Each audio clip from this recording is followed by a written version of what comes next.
नमस्कार, मैं हूं पीयूष शर्मा और आप देख रहे हैं नेक्स्ट न्यूज स्टेशन। अब बात करते हैं नगर निगम की।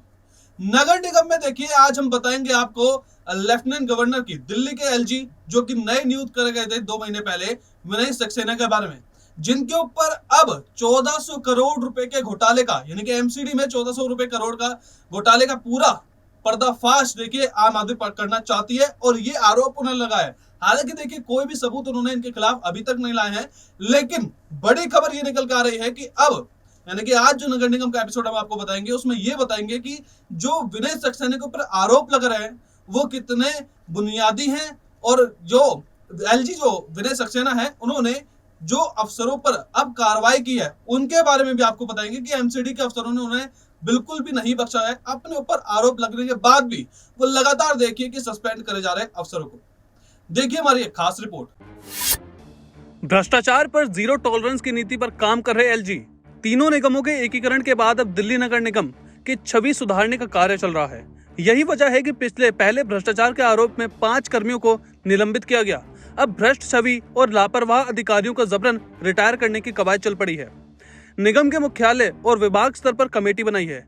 प्रत्येक उपायुक्त को इस संबंध में समीक्षा पर मुख्यालय को 31 जुलाई तक रिपोर्ट भेजने का आदेश है।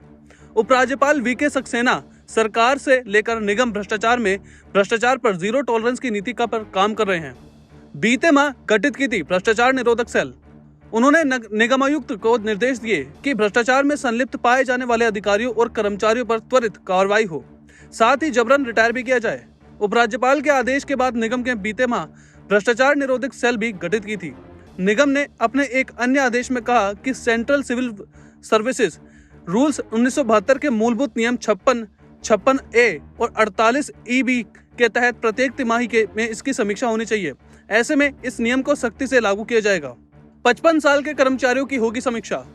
ग्रुप ए और बी के कर्मचारियों जिनकी आयु या तो 50 वर्ष हो गई है या फिर जिन्होंने 30 वर्ष की नौकरी पूरी कर ली है, उनकी जनवरी से मार्च, अप्रैल से जून, जुलाई से सितंबर और अक्टूबर से दिसंबर में समीक्षा होगी।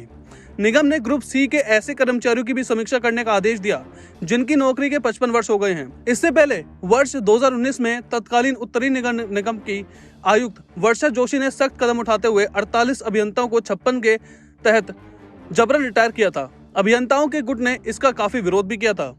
सेवानिवृत्त के मानक।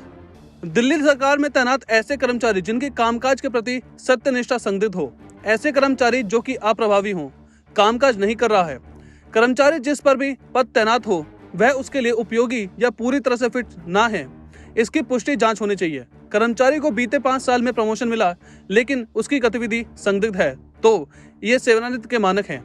ऐसे में कर्मचारी पर कार्रवाई नहीं। अगर कोई कर्मचारी जिस पद पर है उस पर अप्रभावी मिलता है, लेकिन अगर उससे पहले बीते 5 साल में उच्च पद पर प्रमोट हुआ हो तो उसके आधार पर उसे सेवानिवृत्त नहीं किया जा सकता। अगर कोई कर्मचारी समय से पहले सेवानिवृत्त की सिफारिश जिस तारीख को हुई है उस समय से अगले 1 साल के अंदर वह खुद रिटायर होने वाला है तो उस समय से पहले सेवानिवृत्त नहीं किया जा सकता। यूपी में भ्रष्ट अधिकारियों को दिया गया जबरन रिटायरमेंट। जीरो टॉलरेंस की नीति पर सख्ती से अमल करते हुए मुख्यमंत्री योगी आदित्यनाथ ने भ्रष्टाचार के खिलाफ अब तक की सबसे बड़ी कार्रवाई की है। इसके तहत 2 साल में 600 से अधिक अधिकारियों व कर्मचारियों के खिलाफ कार्रवाई की गई। इनमें से 200 से अधिक अधिकारियों को व कर्मचारियों को योगी सरकार ने जबरन रिटायर कर दिया, जबकि 400 से अधिक अधिकारियों और कर्मचारियों को बृहद दंड दिया गया। सरकार के प्रवक्ता श्रीकांत शर्मा ने के मुताबिक योगी सरकार ने पिछले 2 सालों में भ्रष्टाचार के खिलाफ जो कार्रवाई की है वह देश में अब तक की किसी भी प्रदेश सरकार द्वारा उठाए गए कदम से बहुत बड़ी है। उन्होंने बताया कि सरकार ने 200 से अधिक अधिकारियों व कर्मचारियों को जबरन रिटायरमेंट कर दिया है। 100 से अधिक अधिकारी भी सरकार के रडार पर हैं। श्रीकांत शर्मा ने कहा कि यह पहली सरकार होगी जिसने 600 से अधिक अधिकारियों व कर्मचारियों के खिलाफ भ्रष्टाचार के आरोप में कार्रवाई कर एक नजीर पेश की है। तो फिलहाल नगर निगम में इतना ही। आप देखते रहिए नेक्स्ट न्यूज स्टेशन।